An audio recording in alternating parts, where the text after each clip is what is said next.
biblique ce soir. Tonight, we have Anishai joining us as our translator. Donc ce soir, nous avons Anisha qui nous joint pour traduire. Now, as always, we're doing this over the internet, so there may be some interruptions. Donc comme d'habitude, nous sommes en train d'utiliser Internet, donc il se pourrait qu'il y ait certaines interruptions. But we're going to believe God tonight that we won't have any interruptions and that we will be able to have a full and complete Bible study. Mais nous croyons en Dieu pour avoir aucune interruption et que nous allons avoir une étude biblique vraiment fluide. Now, before we get started, I would like to welcome you all. Donc avant de commencer, j'aimerais vraiment vous accueillir tout un chacun. Bonsoir, Christiane. Bonsoir, Colette. Bonsoir, Jean-Félix. Bonsoir, La Poste. Bonsoir, Lai. Bonsoir, Lilia. Bonsoir, Marie. Bonsoir, Mathilde. Bonsoir, Paul. Bonsoir, Stephanie. Bonsoir à tous. Today, we are going to continue where Pastor Rigos left off last week. Donc aujourd'hui, nous continuons là où le pasteur Rigo s'est arrêté la semaine passée. Now, we're talking about supplications, prayers, and intercessions. Donc nous sommes en train de parler de la supplication, de la prière et de l'intercession. And today, we're going to start with the 5 hindrances of prayer. Et aujourd'hui, nous commençons avec les 5 obstacles de la prière. Now, if you have a question, feel free to ask your question throughout the Bible study today.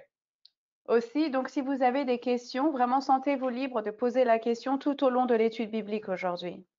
We will have time dedicated at the end to answer questions. Et nous aurons donc un temps à poser à la fin de l'étude pour pouvoir répondre aux questions. But you don't have to wait until the end to send in your question.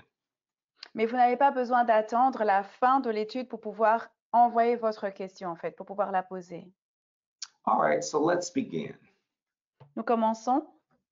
So the first hindrance that we'll talk about tonight to answer prayer is bitterness. Donc le premier obstacle aux prières exaucées, c'est l'amertume. Now turn with me in your Bibles to the book of Matthew chapter 6. Allons dans Matthieu au chapitre 6. It's important for us to read the Word of God so that we can see what God says on any given subject. Donc il est important pour nous de lire la parole de Dieu pour voir ce qu'il dit concernant chaque sujet.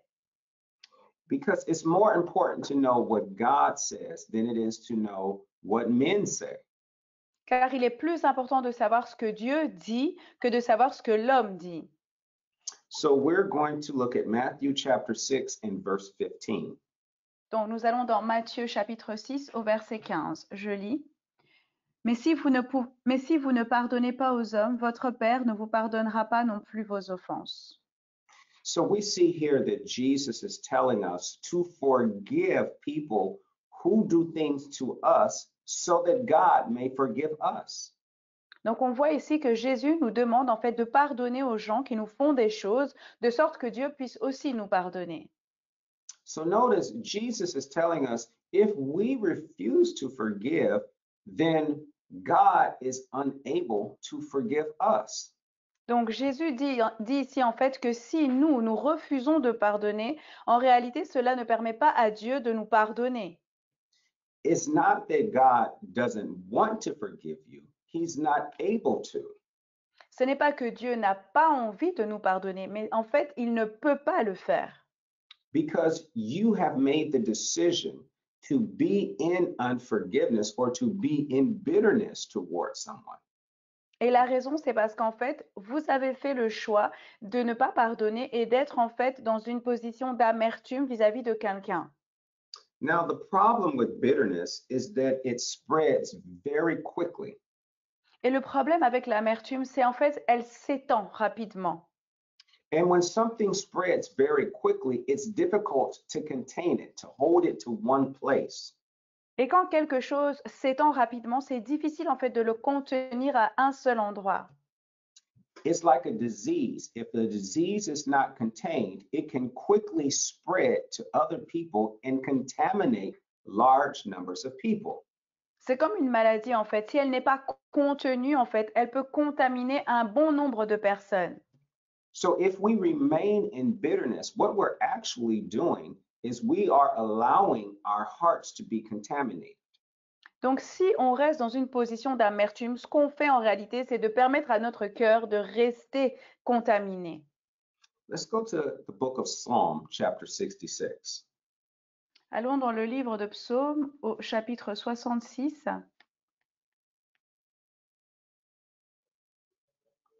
And we're going to look at verse 18. et nous prenons le verset 18.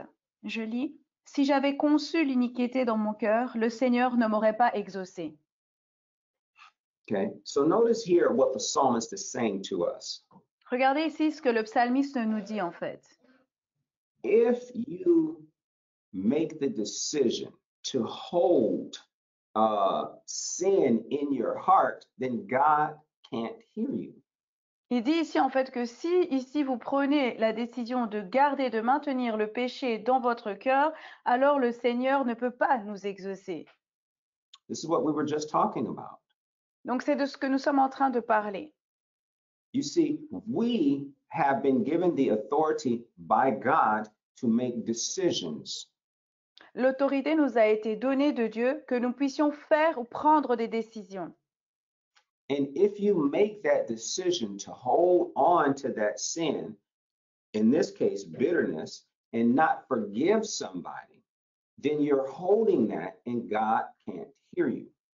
Et dans ce cas-ci, si vous maintenez, vous faites la décision de garder en fait cette amertume en vous, on bloque de cette façon le Seigneur de pouvoir lui répondre à nos prières. Let's go now to the book of Ephesians, chapter 4. Allons dans le livre d'Éphésiens au chapitre 4, And we're going to look at verse 31. le verset 31. Je lis. Que toute amertume, toute animosité, toute colère, toute clameur, toute calomnie et toute espèce de méchanceté disparaissent du milieu de vous. Amen. This is a beautiful scripture. And if you don't have it highlighted in your Bible, I suggest that you do. Ceci est vraiment une merveilleuse écriture et je vous suggère de la surligner dans votre Bible si vous ne l'avez pas encore fait. What's happening here is the Apostle Paul is talking to the church at Ephesus. Et donc ici, c'est l'apôtre Paul qui est en train de s'adresser à l'église d'Éphèse. And as he talks to the church at Ephesus, he's telling them to get rid of all of this bitterness. Et alors qu'il est en train de s'adresser à l'église d'Éphèse, il leur dit vraiment de se détacher de toute cette amertume, en fait, de s'en débarrasser. And then he says, get rid of rage, get rid of wrath, get rid of anger and harsh words, get rid of it. Et il dit vraiment ici qu'il faut se débarrasser de toute amertume, de toute animosité, de toute colère, de toute clameur, de toute calomnie. And then he says, get rid of all types of evil behavior. Et ensuite, il ajoute en disant, et aussi de toute espèce de méchanceté. You see, notice he never said God will get rid of it for you. Donc, vous notez ici qu'il n'a jamais dit, à aucun moment, il a dit que ce serait Dieu qui allait s'en débarrasser à votre place. He said, you do it, you get rid of it. Il a dit que vous deviez vous en débarrasser. C'est à vous de le faire. Now, the first verse that we read in Matthew chapter 6, we saw our Lord and Savior Jesus telling us to forgive. Et donc, en Matthieu, au chapitre 6, la première écriture que nous avons lue au verset 15, on voit le Seigneur Jésus qui nous demande à nous de nous débarrasser de l'amertume. Forgiving someone is something that each of us has to do individually. God is not going to do it for you. You have to do it. Donc, il nous demande de nous pardonner les uns les autres. Et c'est quelque chose que nous devons faire nous-mêmes. Il ne va pas venir le faire à notre place. C'est à nous de le faire. All right, now our second hindrance to answer prayer is hypocrisy. Le deuxième obstacle aux prières exaucées, c'est l'hypocrisie. All right, so God doesn't want us to be a bunch of hypocrites. Amen. Et donc, Dieu ne veut pas que nous soyons donc un amas d'hypocrites. All right, let's go to the book of James, chapter 5, and we'll read verse 16. Allons dans le livre de Jacques au chapitre 5 et nous prenons le verset 16. Je lis. Confessez donc vos péchés les uns aux autres et priez les uns pour les autres afin que vous soyez guéris. La prière fervente du juste a une grande efficacité. All right, so here in verses 13 through 18, Paul is talking about the power of prayer. Donc ici, à partir du verset 13 au verset 18, Paul est en train de parler de la puissance de la prière. And we see here that in verse 16, excuse me, James is talking about, this is not Paul, this is James. James is Donc, talking about the power of prayer. excusez-moi, donc ce n'est pas Paul, mais c'est bien Jacques qui est en train de parler ici de la prière. And in verse 16, James tells us that we are to confess our sins or our faults one to another. Et au verset 16, en fait, il nous dit de confesser nos péchés les uns aux autres. And then notice he says that we are to pray for each other. Et puis il ajoute en disant aussi que nous devrions prier les uns pour les autres. When you pray, don't always focus on yourself alone. Donc quand vous priez, ne vous focalisez pas toujours seulement sur vous. Pray for other people. Priez pour les autres.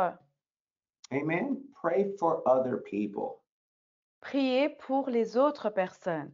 Now, notice here that James goes on to say that we need to confess our faults, pray for each other, that we may be healed. Et notez ici que donc Jacques dit que nous devrions confesser nos péchés, que nous devrions prier les uns pour les autres et que de cette façon, nous serions guéris. So we get the idea here that not confessing our sins, holding on to them, like we said, and being selfish, not praying for other people, can be a hindrance to our healing. Donc ici, on voit en fait que de garder le péché et d'être égoïste, de ne pas prier pour les autres, en fait, cela nous bloque, cela nous garde et nous bloque de pouvoir être guéris. Then he says, the effectual, fervent prayer of a righteous man or woman avails much.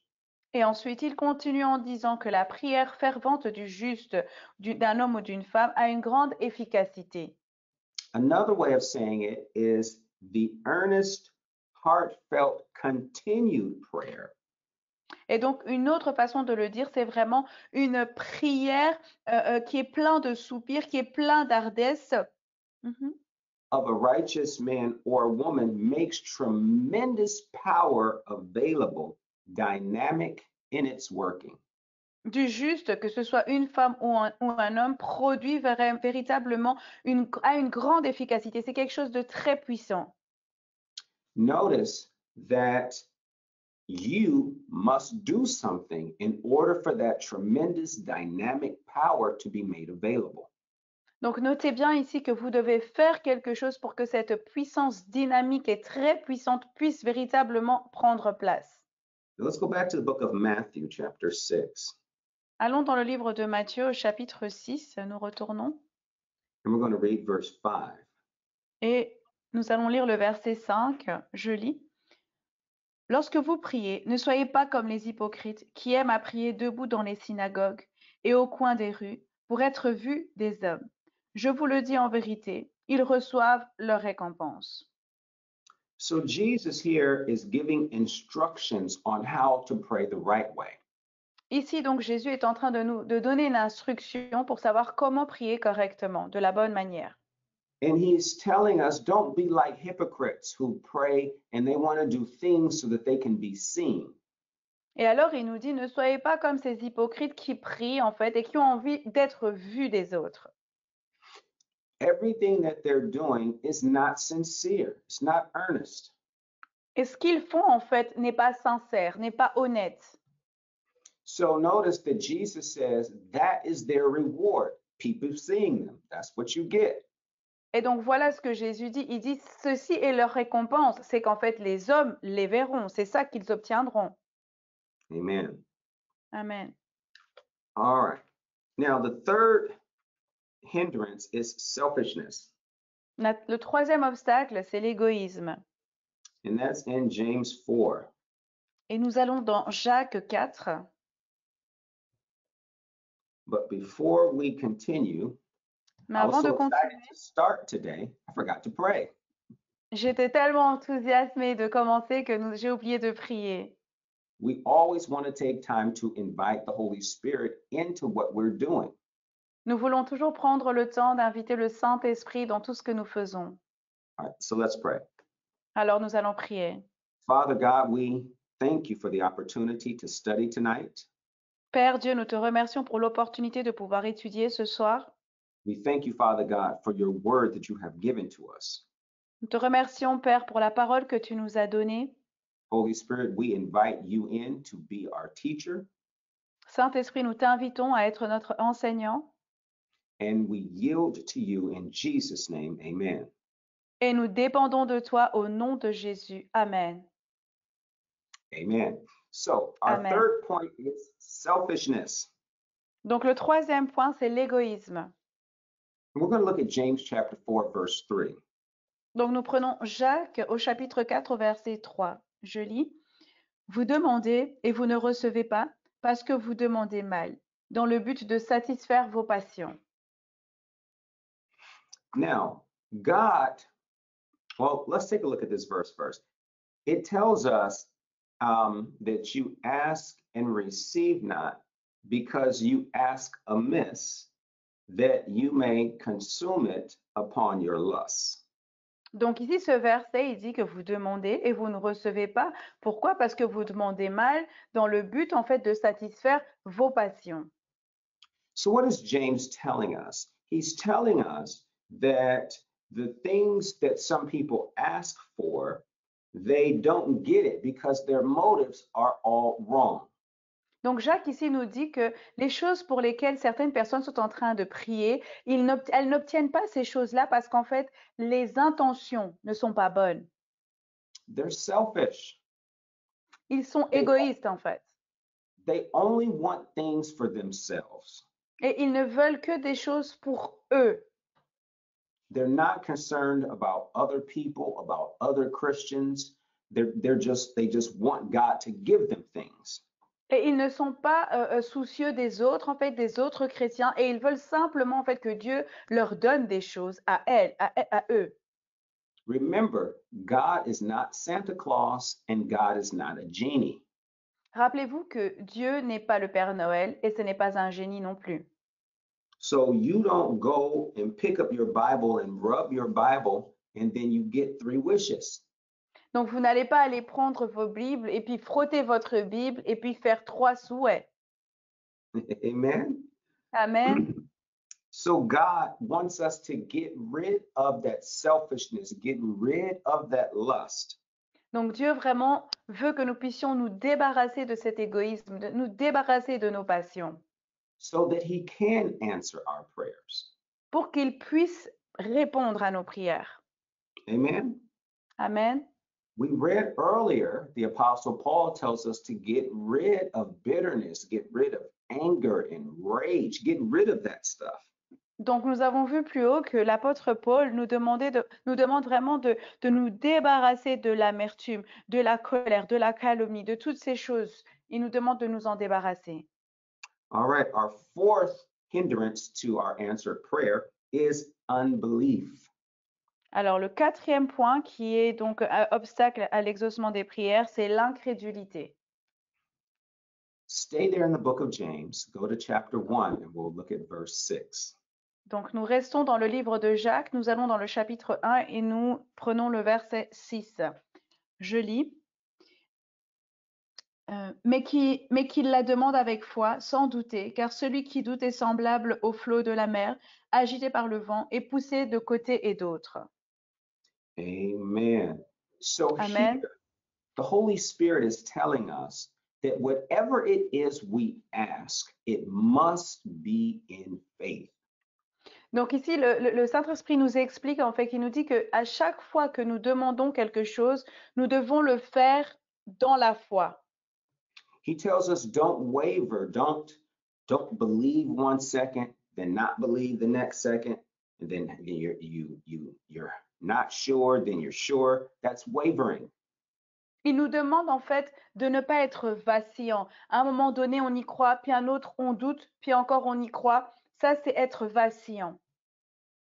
So we are to ask and to only ask in faith. Donc, nous devons demander et nous devons demander seulement par la foi. So there is a relationship between faith and prayer. Et donc, il y a une corrélation, il y a un lien entre la prière et la foi. And we have to believe that God hears us when we pray. Et nous devons croire que Dieu nous entend quand nous prions. The Bible tells us that they who believe in God must believe that He is, and that He is a rewarder of those who diligently seek Him.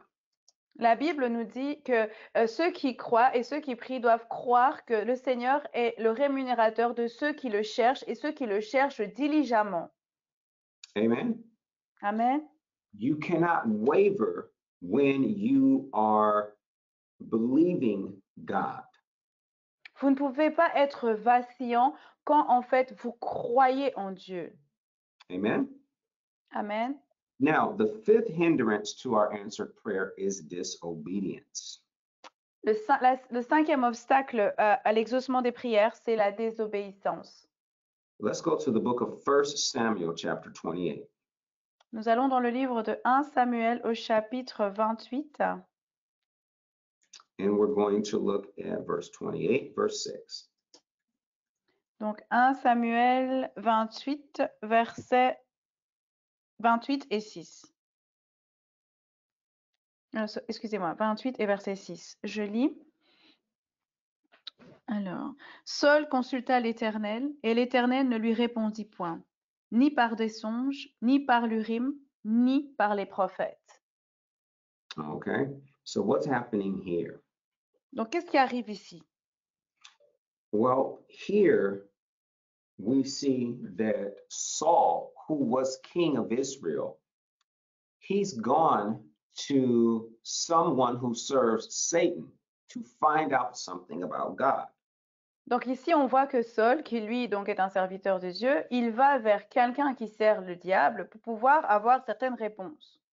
Saul, he is inquiring about God from a medium. Donc il va poser des questions en fait à un médium concernant Dieu. So we see here that the Lord is not answering Saul. He's not speaking to him.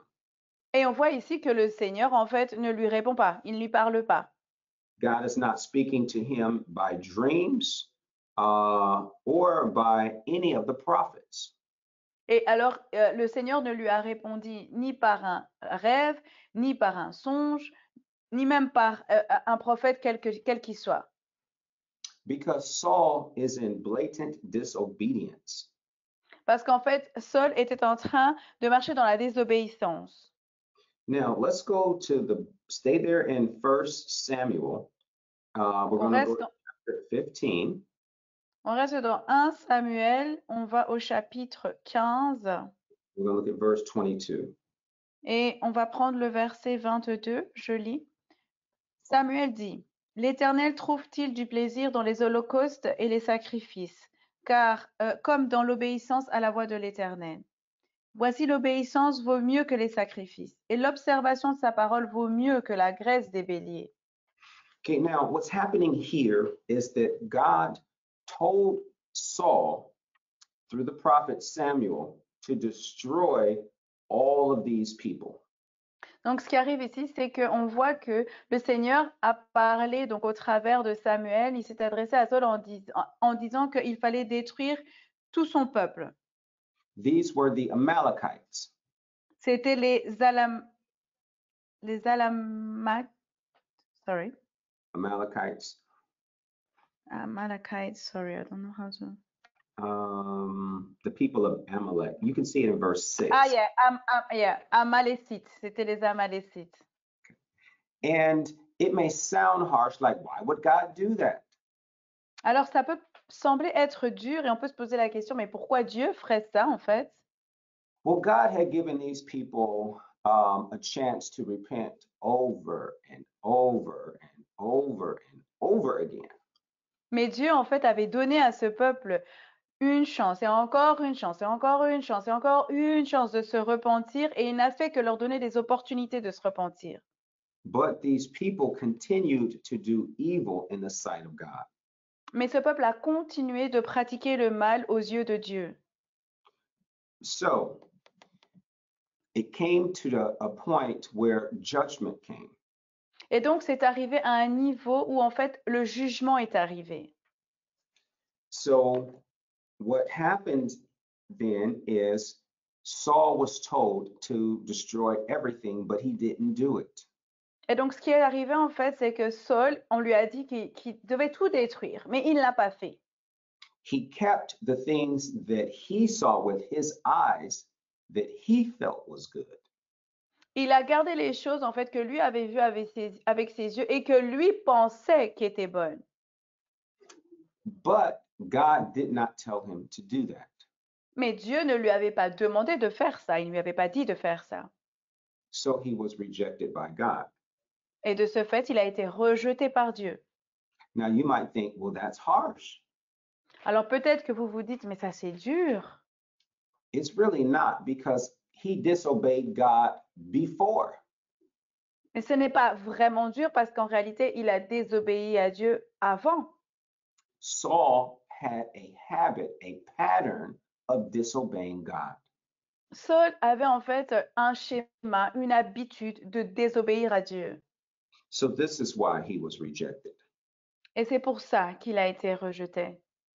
And that's why we see in chapter 28, verse 6, we see that he was consulting someone from the devil to hear from God because God stopped talking to him.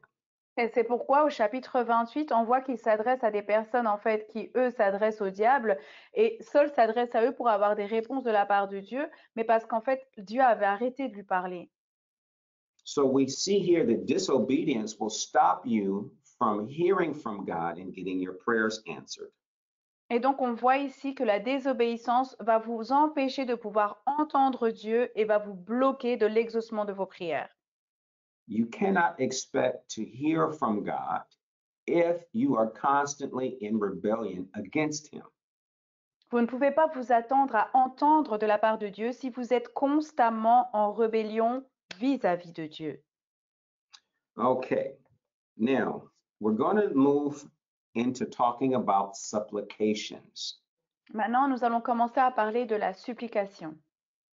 Turn with me to the book of Luke, chapter 2, Nous allons dans le livre de Luc au chapitre 2 and we're going to look at verses 36 and 37.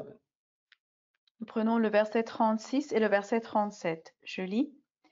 Il y avait aussi une prophétesse, Anne, fille de Phanuel, de la tribu d'Azer. Elle était fort avancée en âge et elle avait vécu 70 ans avec son mari depuis sa virginité. Excusez-moi, elle avait vécu 7 ans avec son mari depuis sa virginité. Verset 37. Restée veuve et âgée de 84 ans, elle ne quittait pas le temple et elle servait Dieu nuit et jour dans le jeûne et dans la prière. So here we see that this prophetess, Anna, she was a woman of prayer. Donc ici, on voit que cette prophétesse, Anne, était une femme de prière. Notice that the Bible says she prayed day and night. Notez ici que la Bible dit qu'elle priait jour et nuit. Now, that doesn't mean that she was praying every moment of every day from sunup to sundown. Ça ne veut pas dire qu'elle était en train de prier constamment, sans arrêt, au lever du soleil jusqu'au coucher du soleil. It means that she was a woman of prayer. She prayed often from the morning to the evening. Ça voulait dire en fait simplement que c'était une femme de prière et qu'elle pouvait prier le matin et aussi jusqu'à la nuit à différents moments. Now, here in verse 37, Au verset 37 ici,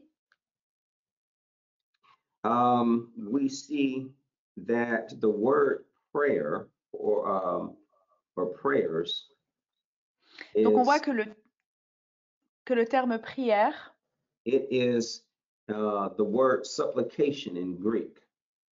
que c'est le terme, la terminologie supplication en grec. And the Greek word is deesis.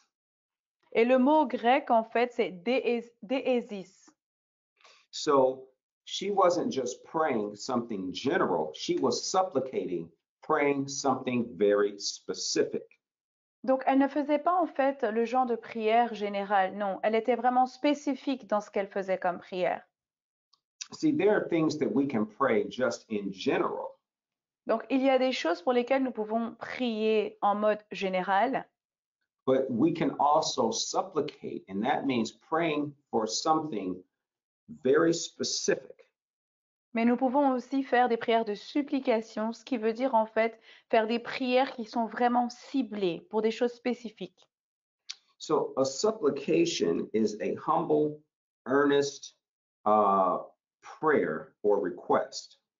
Donc, une supplication, en fait, c'est une requête ou une prière faite avec ferveur. So it's something that we're asking earnestly, humbly to God. Donc, c'est quelque chose que nous demandons avec ferveur et avec humilité vis-à-vis de Dieu. And we're humbling ourselves. Et alors, on s'humilie, en fait. We're not proud or arrogant. On n'est pas enflé d'orgueil ou bien on n'est pas dans l'arrogance quand on fait ce genre de prière. When we go to God, the Bible says, go boldly before the throne of grace that we may obtain a favor and find help in time of need. Quand nous allons devant le Seigneur pour prier, la Bible nous dit que nous devons aller avec audace vers le trône de grâce. Nous savons que là, nous allons recevoir la faveur et la grâce pour ce que dont nous avons besoin. But when we go boldly before God, it doesn't mean that we're going disrespectfully. Mais quand nous allons avec audace, avec assurance vers le trône de Dieu, ça ne veut pas dire que nous devons aller vers ce trône avec un manque de respect. Amen. We always respect the presence of God. Nous devons toujours respecter la présence de Dieu. Now, He is our God and He is our Father, but we will always respect the presence of God. Il est notre Dieu, il est notre Père, mais nous devons toujours respecter la présence de Dieu. Okay, I'd like to remind you that if you have any questions, please make sure that you are asking your questions as we go. Alors, j'aimerais donc vous rappeler que si vous avez des questions, n'hésitez pas à les poser alors que le cours est en train de se faire. All right, now the next word we're going to look at is earnest. Donc, la prochaine chose que nous regardons, c'est la ferveur. And it means a serious and intent state of mind. Et donc, c'est un état d'esprit qui est vraiment très résolu, qui est vraiment sérieux. You're focused, you're serious about what you're doing. Donc, vous êtes focalisé, vous êtes vraiment sérieux sur ce que vous êtes en train de faire. And then the word entreaty means to plead with, especially in order to persuade to ask for something urgently. Et une requête, en fait, veut dire ici faire plaider sa cause, en fait, véritablement aller pour persuader dans une raison dans un sens d'urgence. So, whenever we're supplicating, we want to make sure that we are asking something that is heartfelt, something that is fervent. Et donc, à chaque fois que nous faisons une requête de prière, nous devons nous assurer que nous sommes vraiment en train de faire une prière qui vient du cœur et pour laquelle nous sommes vraiment focalisés, nous sommes vraiment sincères et sérieux. So, you want your prayers to be assertive but not arrogant.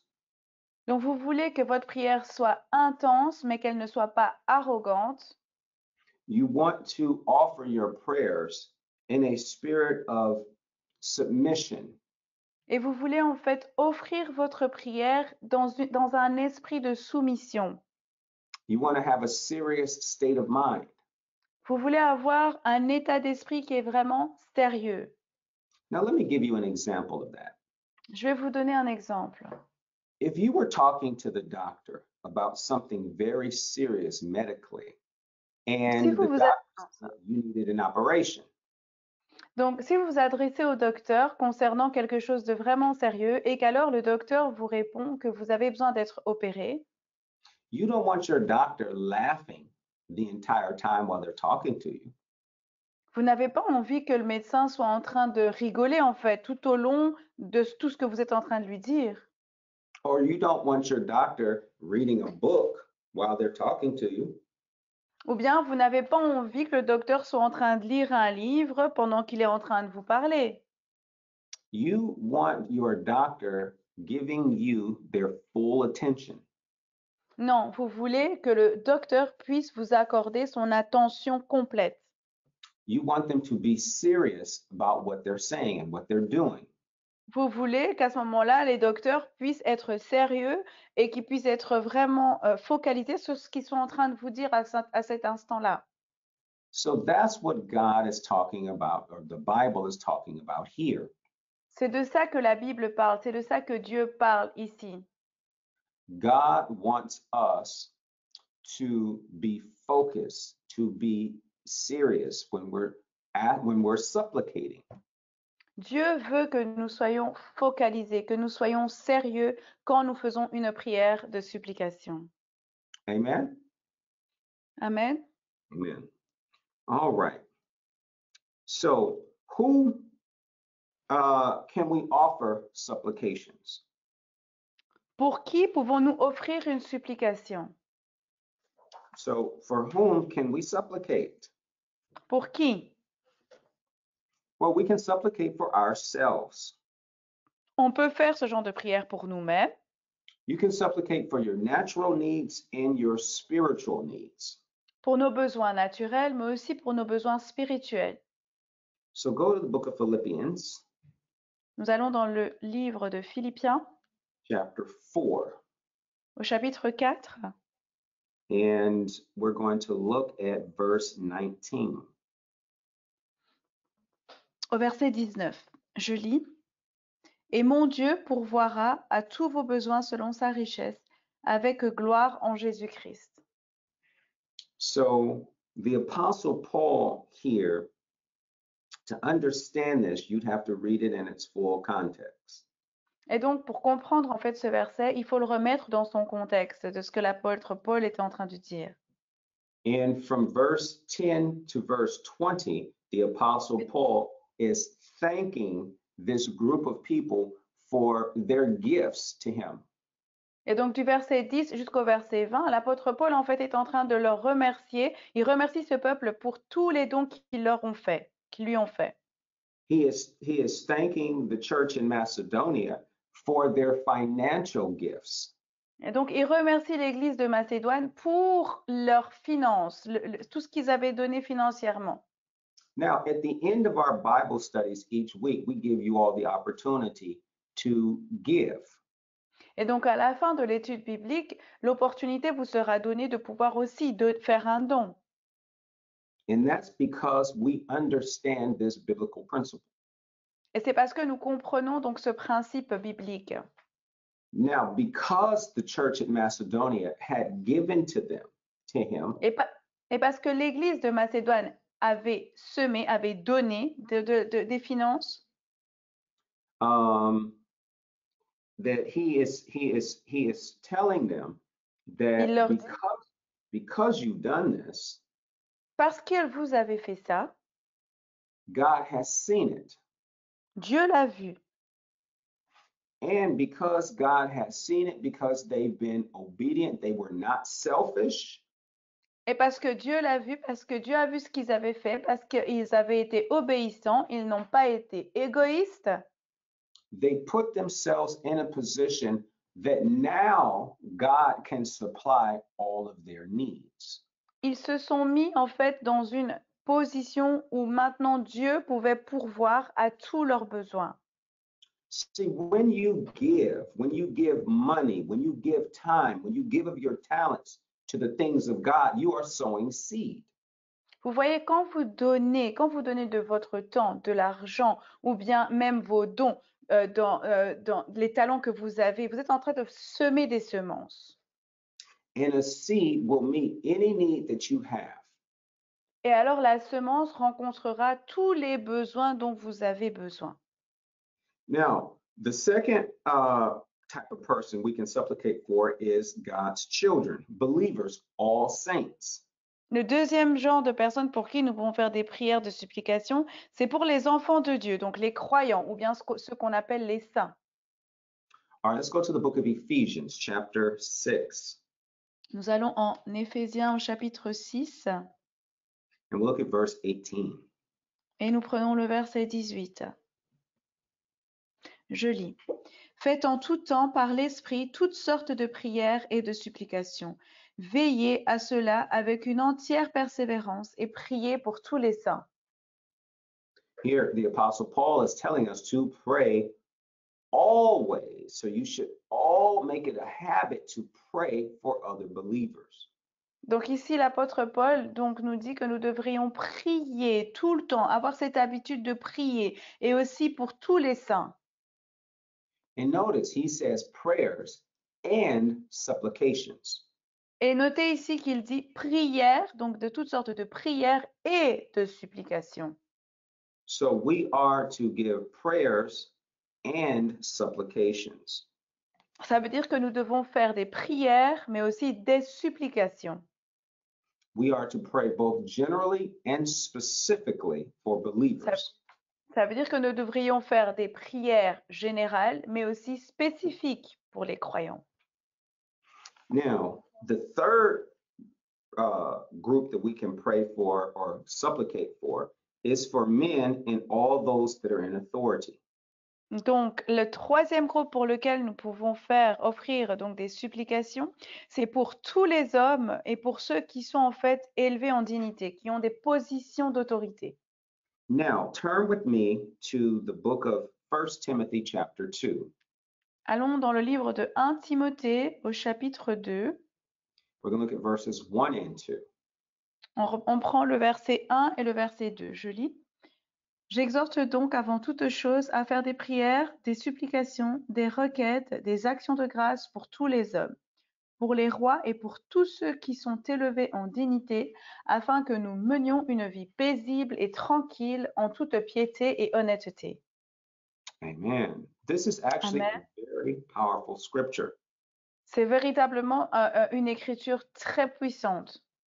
And I encourage you to read 1 Timothy chapter 2, verses 1 through 4, and read verse 8.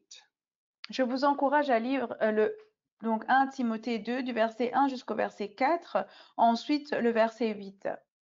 Because here you will see the will of God. Parce qu'ici, vous allez voir en fait la volonté de Dieu. And that is that we pray for and we supplicate for everyone that's in authority. Et c'est que nous puissions prier et que nous puissions faire des supplications pour toutes les personnes qui se trouvent en position d'autorité. Amen. This is so that we as Christians can live a quiet and peaceable life. Et ça, en fait, c'est ce qu'il nous demande de faire, c'est pour que nous puissions, nous, les chrétiens, avoir une vie paisible et tranquille, en fait.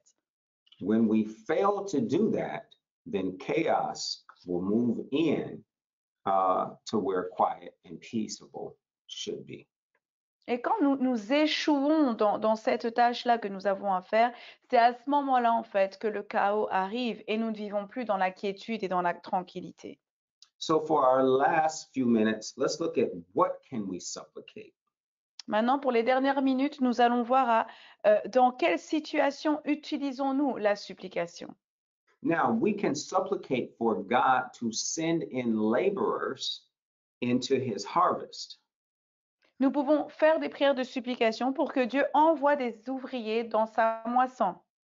Now, in Matthew 9, Jesus tells us to pray the Lord of the harvest that he would send forth laborers into his harvest.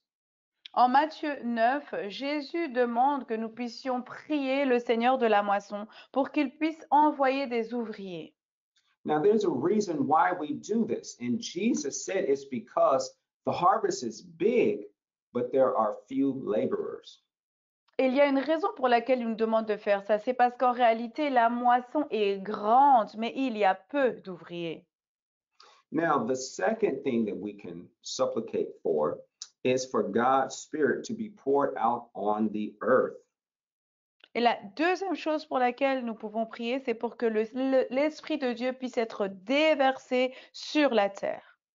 Now, let's look at the book of Zechariah, chapter 10. Nous allons dans Zacharie au chapitre 10. Now, if you don't know where Zechariah is, go to the end of the Old Testament. Donc, si vous ne savez pas où le livre de Zacharie se trouve, vous allez dans la fin de l'Ancien Testament. It's the second to the last book. Et donc, c'est le deuxième livre en commençant par la fin de l'Ancien Testament. All right, Zechariah chapter 10, verse 1. Donc, Zacharie 10 au verset 1, je lis. Demandez à l'Éternel la pluie du printemps. L'Éternel produira des éclairs et il vous enverra une abondante pluie. Il donnera à chacun de l'herbe dans son champ. All right, so the Old Testament talks of two rains, the early rain and the latter rain. Et donc, l'Ancien Testament parle de deux pluies, la pluie de l'arrière-saison et la pluie et la première pluie.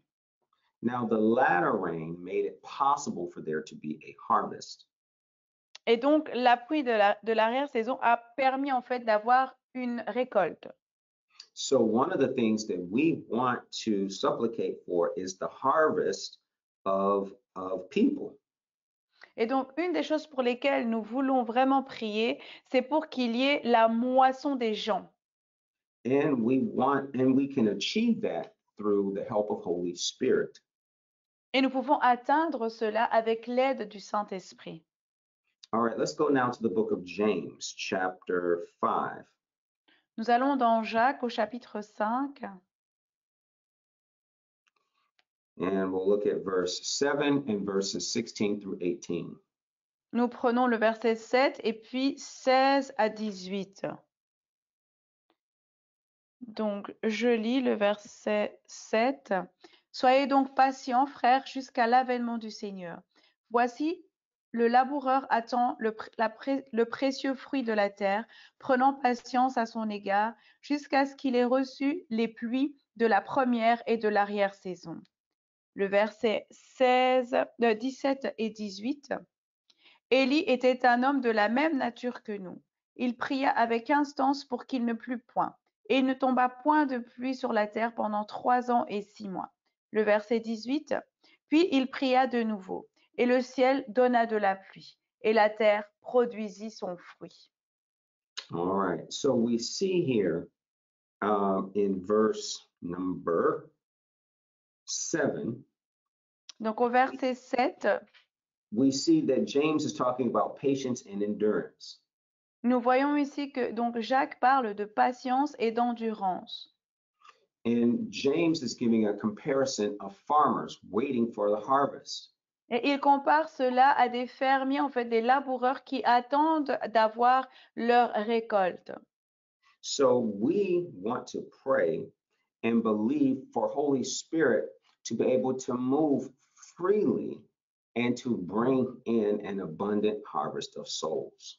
Donc, nous voulons prier en croyant véritablement que le Saint-Esprit va agir pour pouvoir avoir une récolte des âmes, en fait. A third thing we can supplicate for is to obtain forgiveness.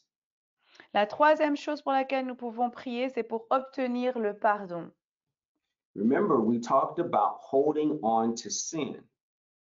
Rappelons-nous que nous avons parlé de rester accroché à l'iniquité, au péché. You want to let that sin go. Vous avez envie de laisser ce péché partir, de le laisser aller. If there's any bitterness, unforgiveness, you want to let it go. S'il y a de l'amertume ou un manque de pardon, il faut que cela parte. Now, a fourth thing that we can pray for is the spiritual needs of other people. La quatrième chose pour laquelle nous pouvons prier, c'est pour la croissance spirituelle des autres.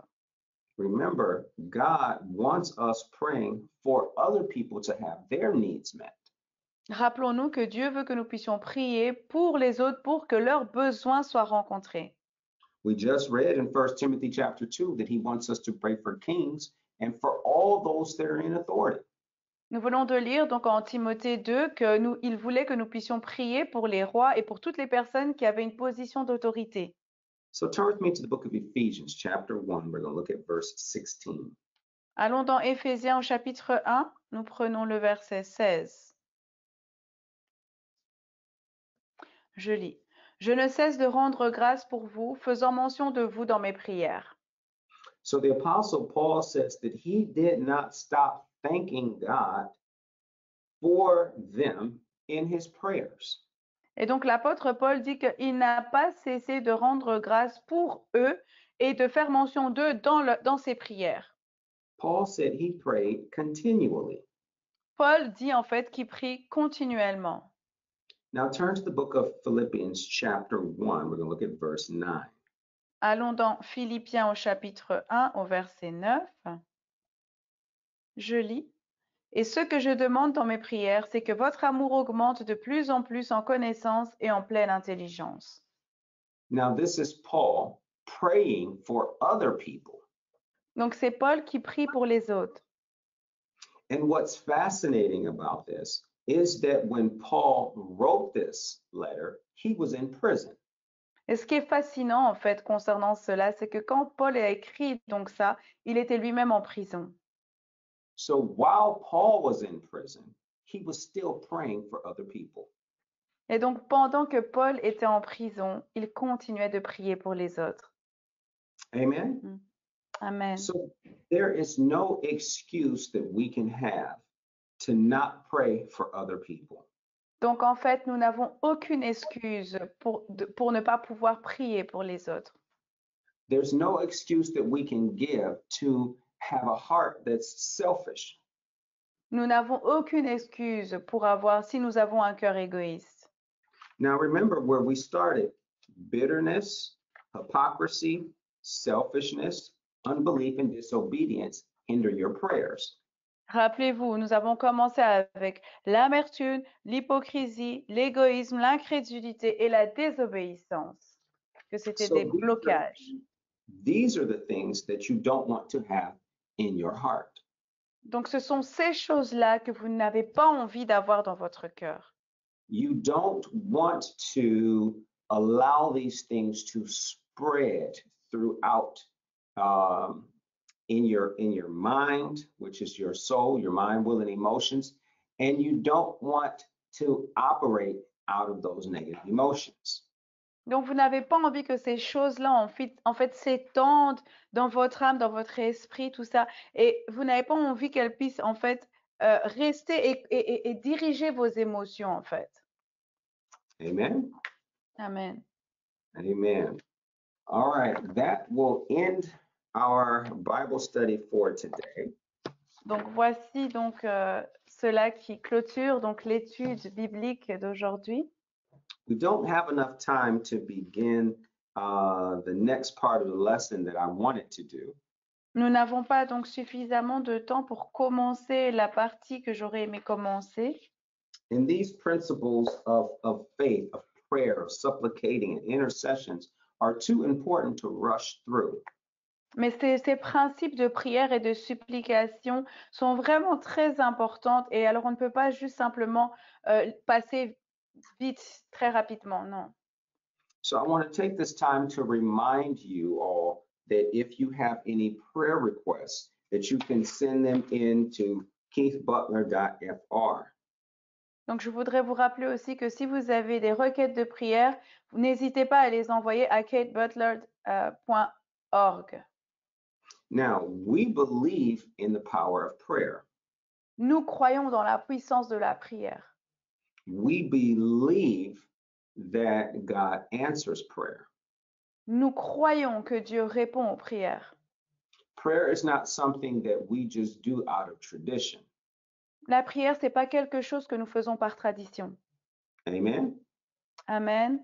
Send in your prayer requests if you have anything that you would like for us to pray with you or for you. Alors, si vous avez des requêtes de prière pour lesquelles vous voudriez qu'on puisse accorder ou bien qu'on puisse prier pour vous, n'hésitez pas à les envoyer. All right, so now it is time for us to do the offering. Maintenant, c'est le temps des offrandes. Now, remember what we talked about Donc, when we rappelez-vous de, when we were in the book of Philippians. rappelez-vous de ce que nous avons parlé durant le livre de Philippiens. And when we were in the book of Philippians, we were talking about Paul giving thanks for the church in Philippians. Et quand nous étions en train de lire donc le passage dans le livre de Philippiens, on voyait donc que Paul rendait grâce à l'Église pour les dons en fait. And so in Philippians chapter 4, beginning with verse 15, Donc en Philippiens chapitre 4 à partir du verset 15, verses 15 through 19, please. 15 à 19, je lis. Vous le savez vous-même, Philippiens, au commencement de la prédication de l'Évangile, lorsque je partis de la Macédoine, aucune église n'entra en compte avec moi pour ceux qu'elle donnait et recevait. Verset 16. Vous fûtes les seuls à le faire, car vous m'envoyâtes déjà à Thessalonique et à 2 reprises de quoi pouvoir à mes besoins. Verset 17. Ce n'est pas que je recherche les dons, mais je recherche le fruit qui abonde pour votre compte.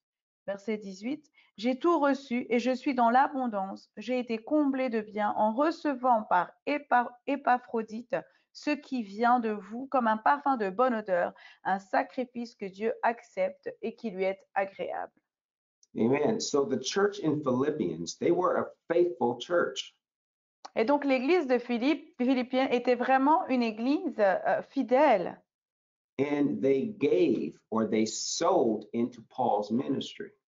Et donc il donnait, il semait dans le ministère de Paul. So many people have the wrong attitude about giving. Beaucoup de personnes ont la mauvaise attitude quand il s'agit de donner. Giving is never about taking something from you. It's always about getting something to you. Quand on donne, en fait, il ne s'agit pas de vous prendre quelque chose, mais il s'agit de vous donner quelque chose. And we see here that because the church in Philippi gave to Paul, they were able to have their needs met. Et nous voyons ici que parce que cette église avait été capable de donner à Paul quelque chose, ils ont eu leurs besoins rencontrés, répondus. And actually, verse 19 is an extraordinary verse. Et le verset 19 est vraiment véritablement un passage extraordinaire. Because it said, My God will supply all of your needs. Parce qu'il dit que mon Dieu pourvoira à tous vos besoins. He didn't say just your financial needs. Il n'a pas dit que simplement vos besoins financiers.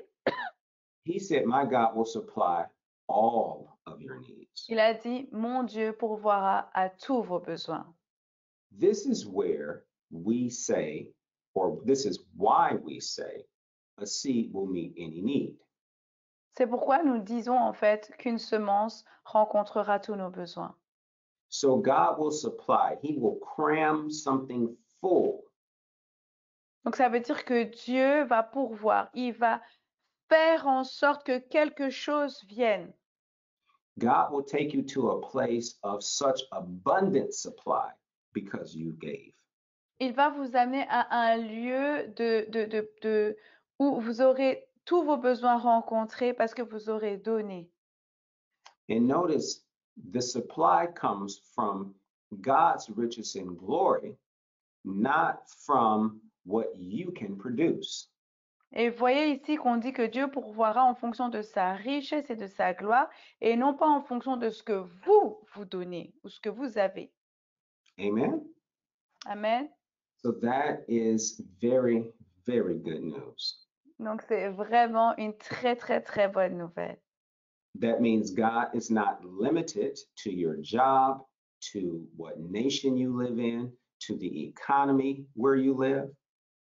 Ça veut dire que Dieu n'est pas limité par votre emploi, par la nation dans laquelle vous habitez ou par l'économie, donc là où vous êtes. Because God's supply comes from His riches in glory. Amen.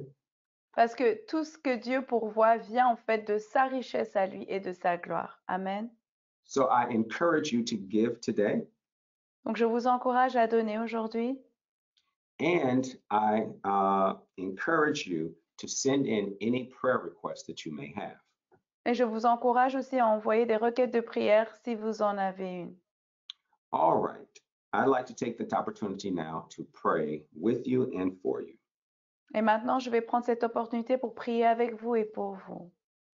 Father, we thank you, Lord, for giving us this opportunity tonight to pray and to study your word. Père, nous te remercions pour cette opportunité ce soir qui nous a été donnée de pouvoir étudier ta parole et de prier. I pray, Father God, that your word that went forth today was sown in the good ground of the hearts of the hearers. Je prie, Seigneur, que la parole qui a été libérée aujourd'hui puisse aller dans une terre fertile et qu'elle puisse produire. I pray, Father God, that your word sown today will produce much fruit in their lives. Je prie, Seigneur, que la parole qui a été libérée aujourd'hui va produire encore davantage de fruits dans leur vie. And I pray, Father God, that you multiply back to each person tonight the seed that they sown. Et je prie, Seigneur, que tu puisses multiplier en retour, Seigneur Dieu, à chacun, Seigneur, chacune des personnes qui a semé ce soir, Seigneur. And I pray, Father God, that you make possible seed for those who desire to give. Et je prie, Seigneur, que tu puisses rendre accessible, Seigneur, une semence pour ceux qui désirent, Seigneur Dieu, semer. And for all this, Father God, we give you glory, honor, and praise. In Jesus' name, amen. Et pour tout cela, Seigneur, nous te donnons la gloire, l'honneur, dans le nom de Jésus. Amen. All right. Amen. It's time for our questions. Donc, il est temps maintenant pour les questions. Now, one of the things that I want to encourage you all to do, and that is to take the time to watch these Bible studies over and over again. Donc, une chose vraiment que je vous encourage tous à faire, c'est de regarder encore, de visionner donc ces séries d'études. The benefit of having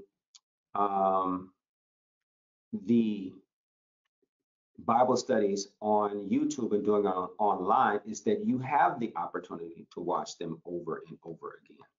Donc, vraiment, le côté bénéfique de tout ça, c'est qu'en fait, comme elles sont sur Internet, vous avez l'opportunité de pouvoir les revisionner encore et encore.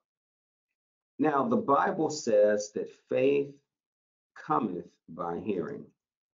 Donc, la Bible dit que la foi vient de ce que l'on entend. And let's take a look at that. Romans chapter 10, verse 17. Romains 10, 17. Alors, je lis. Ainsi, la foi vient de ce que l'on entend, et ce que l'on entend vient de la parole de Dieu. So notice that the Bible says faith comes by hearing, and hearing by the word of God. Notez que la Bible dit que la foi vient de ce que l'on entend, de ce que l'on entend de la parole de Dieu.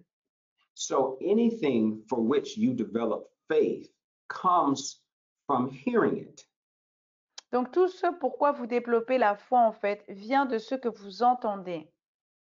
So you have to take the time to hear God's word. Et donc vous devez prendre le temps de pouvoir entendre la parole de Dieu. And the more you hear the word of God, the more you develop faith for it. Et donc quand vous entendez la parole de Dieu pour ce en quoi vous avez développé la foi, so make sure you take the time to listen to the word of God, to hear it over and over and over again. Donc assurez-vous véritablement de pouvoir lire la parole de Dieu pour pouvoir l'entendre, l'entendre et l'entendre encore. The more you hear the word of God, the more you spend time in the word of God, the more your faith will grow and develop. Au plus vous écoutez la parole de Dieu, au plus vous lisez la parole de Dieu, au plus la foi en la parole, en Dieu, va être développée en vous. Okay. Let me take a look, see if we have any questions this evening. On va regarder si on a des questions ce soir.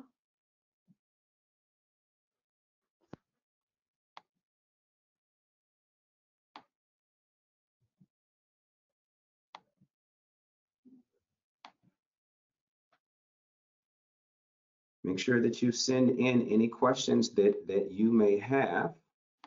Alors, assurez-vous donc de poser la question que vous avez. Si vous en avez, n'hésitez pas de les poser. one of the things that I would like to tell you is that next week, Bishop Butler will conduct the Bible study. Aussi, une annonce que j'aimerais vous dire, c'est que la semaine prochaine, c'est le pasteur Butler qui va conduire donc l'étude biblique. So make sure you take advantage of that. Alors vraiment, prenez avantage de cela. Make sure that you tune in, you tell your friends, you tell your family to listen, to come and listen. Donc, assurez-vous de prévenir vos amis, votre famille, de vraiment se connecter pour prendre part à cela aussi. All right, let's look at our first question. It says, how do you recognize that you live in bitterness? Alors, la première question dit comment on peut reconnaître qu'on est donc dans l'amertume.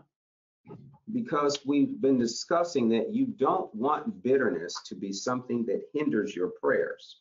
Parce qu'on a prié, on a étudié que on ne veut pas que l'amertume donc soit quelque chose qui bloque l'exaucement de nos prières.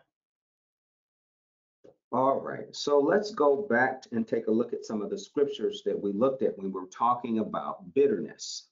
Donc, on va prendre les Écritures dont nous avons parlé et qui parlaient de l'amertume. Let's go back to Matthew chapter 6. Matthieu 6, Matthew 6 and verse 15. au verset 15, je lis. Mais si vous ne pardonnez pas aux hommes, votre Père ne vous pardonnera pas non plus vos offenses. So one of the ways that you know that you're in bitterness is that you are involved in unforgiveness. Donc, une des manières de savoir en fait que vous êtes dans l'amertume, c'est qu'en fait, vous êtes dans le manque de pardon.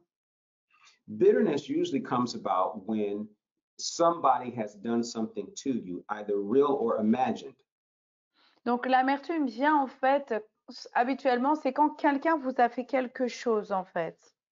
So when you perceive this to happen, some people will just let it go and say, praise the Lord, I forgive them for doing that.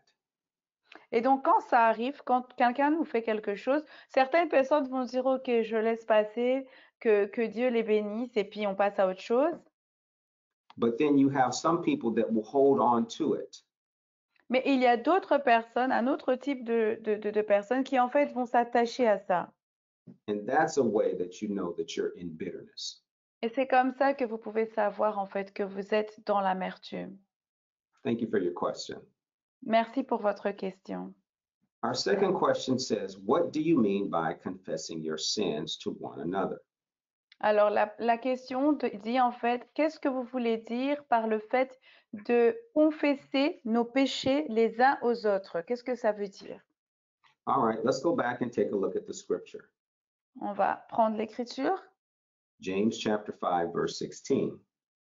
Donc, Jacques 5, 16, je lis. Confessez donc vos péchés les uns aux autres et priez les uns pour les autres afin que vous soyez guéris. La prière fervente du juste a une grande efficacité. All right, so here we says, it tells us to confess our faults or trespasses or sins. Donc ici, ça nous dit en fait de confesser nos fautes, transgressions ou péchés.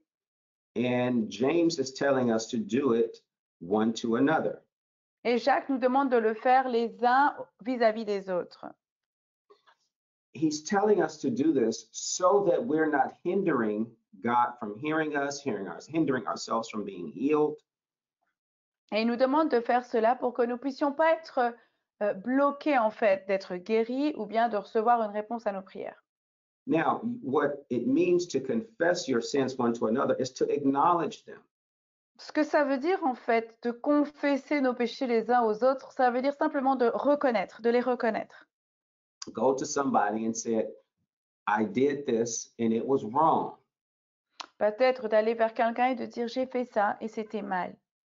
Or let's say if I had a fault with Anishai, I would tell her, Anishai, I was thinking badly about you. Forgive me. Ou par exemple, admettons que j'ai un problème ou une faute vis-à-vis d'Anishai, ben je vais vers Anishai et je dirai Anishai, excuse-moi parce qu'en fait j'ai eu des mauvaises pensées te concernant. So in the body of Christ, we're told to confess them one to another, to acknowledge it. En fait, dans le corps du Christ, il nous est demandé de reconnaître nos fautes les uns aux autres. The world hides it, pretend like it never happened. Voilà, dans le monde, en fait, ils cachent, ils agissent comme si ils ne pensaient rien, ils prétendent. That's not what God is telling us to do in the kingdom. C'est pas ça que Dieu veut que nous fassions dans le royaume. You should acknowledge your sins when you've done something wrong to someone, you've hurt somebody. Il veut que nous puissions reconnaître nos péchés. Quand nous avons fait quelque chose ou que nous avons blessé quelqu'un, que nous puissions le reconnaître. Thank you for your question. Merci pour votre question. Our next question says, and if I forgive and forget the person, that is how the question trans. Okay, if I forgive and forget that person. Okay, I think Si what je, you're saying is,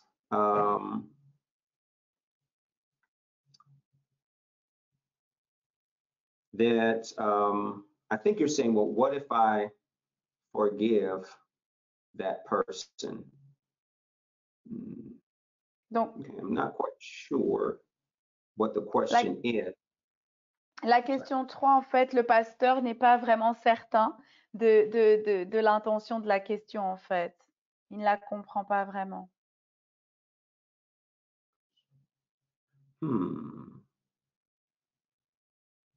Well, when you forgive somebody, you should release them. Quand vous pardonnez à quelqu'un, vous devriez libérer la personne. What that means is you should forgive them on purpose and for real. Ça veut dire en fait que vous devez pardonner cette personne véritablement et vraiment volontairement. Don't just say that you forgive them, but then in your heart, you are still angry towards them. Ne prétendez pas, ne dites pas que vous leur pardonnez si dans votre cœur vous les retenez encore. Because that is ungodly. Parce que ça, c'est quelque chose qui n'est pas pieux. Ce n'est pas de Dieu. When God forgives us, he treats us as though the sin never existed. Quand Dieu nous pardonne, il nous traite en fait comme si le péché n'avait jamais existé. So it's wrong and it's ungodly for us to say that we forgive someone, but we still count that sin against them. Donc c'est mauvais et ce n'est pas de Dieu que de dire à une personne que nous pardonnons cette personne, mais qu'en réalité dans notre cœur, nous la gardons encore. Thank you for your question. Merci pour la question. All right, our next question says, when we ask um,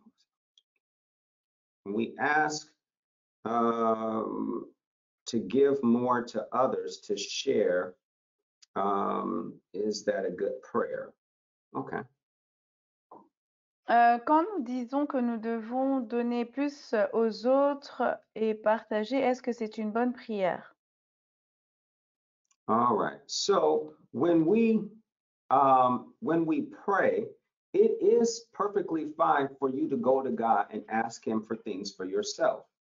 Donc quand vous priez, vous pouvez demander, aller vers le Seigneur et lui demander des choses pour vous-même. There is nothing wrong with going to God and asking Him for, let's say, a house, a home, a job. Donc il y a rien de mal en fait d'aller vers le Seigneur et lui demander de prier pour peut-être une maison, un emploi. There's nothing wrong with that. We're just saying that you should not have the focus of your prayer all the time be only about you. Il n'y a rien de mal avec ce genre de prière, mais on dit simplement que le focus ne doit pas seulement être rivé sur vous tout le temps.